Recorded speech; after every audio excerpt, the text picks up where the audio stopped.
He married the daughter of Russian aristocracy. He fled the Bolshevik Revolution, then a Nazi invasion. And he won the Kentucky Derby twice, back to back. He is the most interesting American that you've probably never heard of. Welcome to American Esoterica.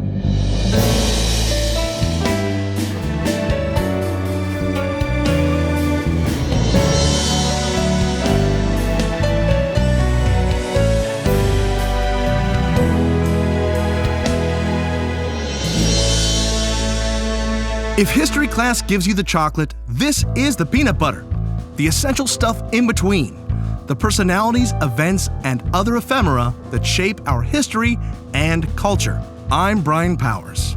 Have you ever heard the name Jimmy Winkfield? Unless you pay close attention to horse racing history, probably not. But more people should hear about him, because his life was extraordinary by any definition. And he's a genuine example of someone who overcame the odds in multiple ways, managing to wring success from the jaws of defeat. Jimmy Winkfield is the last African-American jockey to win the Kentucky Derby, and his story, though epic, is one of a struggle against an insurgent racial animus taking hold in America at the turn of the century that drove him far from his home. James Winkfield, or Wink as he was later known, was born in a small community just southeast of Lexington, Kentucky in 1882. As a teenager, he went to work as a stable hand at a racetrack in northern Kentucky, and that led ultimately to a career as a jockey. In his very first race, however, he managed to cause a 4-horse pileup and was suspended for a year. That didn't stop Wink, and in 1900, he raced in the Kentucky Derby for the first time, finishing third. The next year, he won, however, and repeated the feat the next year. He didn't quite pull off a win the next year, finishing second, but his overall Kentucky Derby record was unbeatable. His career seemed to be taking off, but then he made a misstep. After making a verbal commitment to race for one thoroughbred owner in a New York race, he then took a $3,000 bid to race for another in that race. The angered owner swore that Wink would never race in New York again. At the same time, horse racing was changing, and Wink's career would likely have been largely curtailed for reasons that we'll get to later.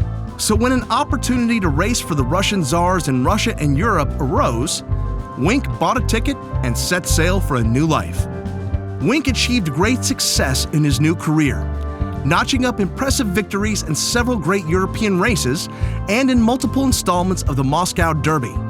He raced on behalf of several monarchs in Europe, ultimately settling into a lavish lifestyle in the most luxurious hotel in Russia, where he employed a valet and ate caviar for breakfast. He relocated to Odessa in 1917 when the Bolshevik Revolution took hold and began closing down organized racing. In 1919, however, the fires of revolution finally reached him there, where he now operated as a trainer. Along with some Polish noblemen and his other horsemen, Wink led over 200 horses on a perilous 3-month, 1,100-mile trek across the Transylvania Alps to Poland in winter.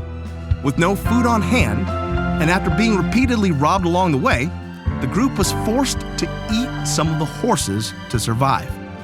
He eventually settled in Paris in 1920. After his wife died in 1921, he married an exiled Russian baroness the next year. Together, they launched another successful racing stable just outside of Paris, and Wink was once again the toast of society. In 1930, he retired from racing at age 48 to focus on his work as a trainer, and he managed to do so peacefully for the next 10 years. And then the Nazis came. His stables were seized, and Wink reportedly had to defend himself with a pitchfork. Once again, Wink and his family fled, this time to America. They had lost everything, and to make matters worse, Wink's storied racing career failed to translate into meaningful work as he faced a truly hostile environment of racial prejudice. He first worked a jackhammer on a road crew as part of a WPA project, then found work in the equine industry, but only as a groom. Black jockeys and trainers were driven out of the industry here. Frustrated at his treatment as a second-class citizen, Wink returned to France in 1953, where he and his son resumed training outside of Paris. Wink came back to see the Kentucky Derby just once, in 1961, and he was invited as a guest of honor to a dinner at an upscale hotel. Upon arriving, however, he was initially denied entrance because of his race. When he was finally allowed in, he and his daughter were largely ignored by the other guests. Jimmy Winkfield died in France in 1974 at the age of 92.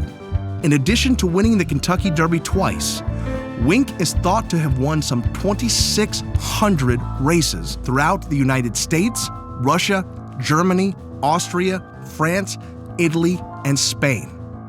He overcame the odds time and time again, and all in the face of our nation's most shameful legacy. When you sip a mint julep and hear the sounds of Call to the Post in the spring, give a thought to Jimmy Winkfield, who raced not just against other jockeys, but against the Bolsheviks, the Nazis, and even American racism. And with rare but notable exception, he won. This has been American Esoterica. All sounds were made by me, Brian Powers. Did I get it wrong? Did I get it right? Just want to discuss which fast food restaurant has the best breakfast sausage? Drop me a note. The address is yell@americanesoterica.com. Thank you for listening, and God bless America.